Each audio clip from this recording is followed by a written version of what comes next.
Shalom. Marilah kita mendengarkan devosi pagi hari ini tentang pekerjaan Roh Kudus.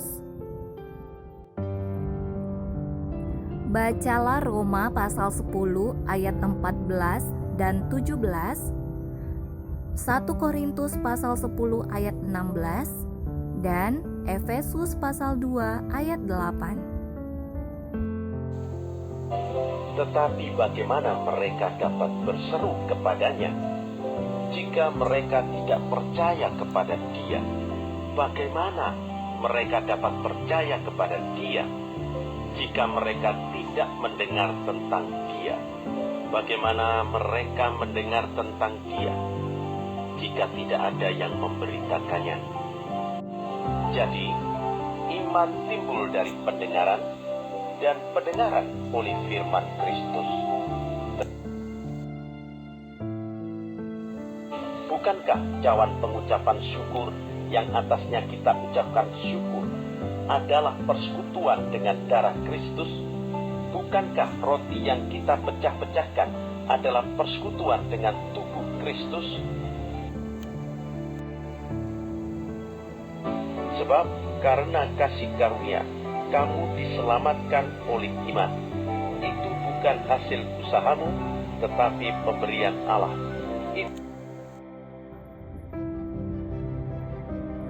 Iman adalah sarana yang dengannya kita menerima berkat-berkat yang telah Kristus peroleh bagi kita. Jika keselamatan adalah pemberian, maka iman adalah tangan yang kita pakai untuk menerima pemberian itu. Atau jika keselamatan adalah minuman menyegarkan, iman adalah cangkir yang membawa minuman itu kepada kita. Berasal dari manakah iman itu? Pasti bukan berasal dari diri kita.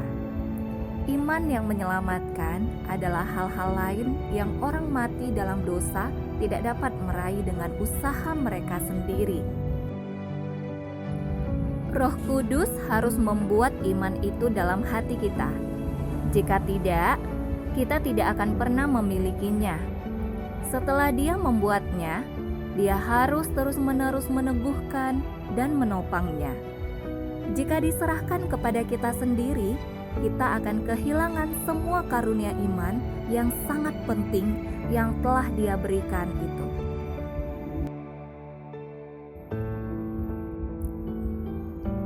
Roh Kudus memiliki alat yang Dia gunakan. Pertama-tama, Dia menggunakan pemberitaan Injil untuk menghasilkan iman.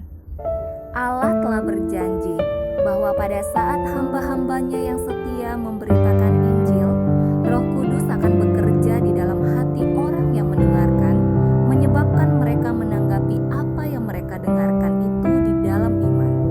Sakramen-sakramen yang kita laksanakan, baptisan dan perjamuan kudus adalah alat yang Roh Kudus gunakan untuk meneguhkan iman kita begitu kita memilikinya.